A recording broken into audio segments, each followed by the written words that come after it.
Chapter 8: The Road to Redemption. The dense, ancient forest closed in around the party as they departed from the oracle's chamber. Shafts of weak sunlight pierced through the thick canopy, casting dappled shadows on the undergrowth. Garrett led the way, his armor clinking softly with each step, while the others followed closely, their expressions a mix of determination and curiosity. "Keep your eyes peeled," Garrett advised, his voice cutting through the stillness. "We're not out of the woods yet, literally or figuratively." Silas, taking a moment to observe the flora around them, nodded. "This forest is alive with magic. I can feel it." Kaida's dark elm fox, her constant companion, trotted alongside her. Nyx's dark fur blended with the shadows, adding an air of mystery to the party. The fox's keen senses were alert, occasionally darting off to investigate unseen disturbances. As they progressed through the forest, the tranquility was shattered by the sudden arrival of a fierce storm. Torrential rain and whipping winds battered the party. Garrett, his face set in determination, used his shield to create a makeshift barrier against the worst of the elements. Silas called upon her druidic powers to weave a calming aura around them, softening the storm's fury. Morik, with his natural strength, cleared debris from their path, his muscles straining against the elements. The struggle was taxing, and at one point, Morik found himself caught in a tangle of roots. "Need a hand here," he grunted, pulling at the roots. Silas hears and sees this take place and calls upon nature to help release him, while Kaida, using her nimble agility, moves quickly to help get him to his feet. "You've got to watch where you step in these conditions," she advised. Lyra takes a moment to speak to Garrett. "Don't knights normally ride horses?" she asks with a smile. Garrett nods solemnly. "I used to, but my horse was taken from me by a pack of gnolls I encountered. They were able to ambush me and knocked me off of my mount. Then it's like they just grabbed him and ran off." Lyra's smile fades quickly. "I'm so sorry, Garrett." He shakes his head. "No need. You didn't know. It's totally fine." She looks down and then back to the trail ahead of them, thinking she needs to learn more about each player in this game. Silas, overhearing this, mentions, "I encountered gnolls in the forest myself. Dreadhowls. Awful things." Garrett nods to her. "I have seen those before. They are very dangerous. I'm glad you were able to survive." Silas smiles at him. "So am I." As the storm began to abate, the party emerged into the outskirts of a small town. The sight before them was far from welcoming. Buildings bore the marks of recent damage, with shattered windows and scorched rooftops. Panicked townsfolk milled about, their faces etched with fear. "Looks like we've arrived just in time," Kaida observed, her dark eyes scanning the scene. Approaching the nearest group of townsfolk, the party learned that marauders had been harassing the town for weeks. They demanded tribute and caused chaos, leaving the town on the brink of collapse. The town's elder, a grizzled man named Orin, approached them, desperation in his eyes. "We could use some help if you're willing," Orin pleaded. "These marauders won't listen to reason, and we're running out of options." Garrett stepped forward, his voice calm and authoritative. "We'll help. Tell us where they are." Orin led them to the edge of town, where a makeshift barricade had been set up. The marauders were encamped nearby, their raucous laughter carrying on the wind. The party's arrival was met with wary looks from the townsfolk. As they prepared for their confrontation with the marauders, the group interacted with the townspeople, offering both physical and emotional support.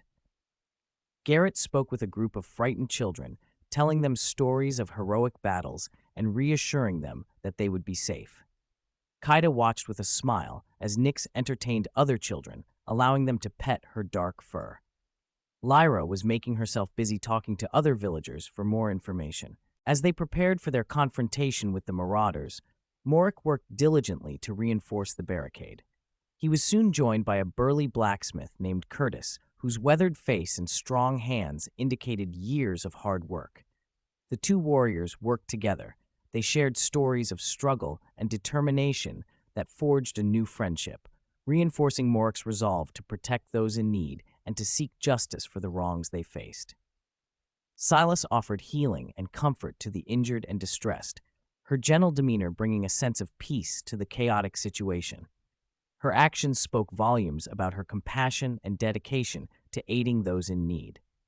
Kaida, with her keen senses, overheard a conversation among the townsfolk that revealed their fears about a darker force behind the marauders. She shared this information with the group.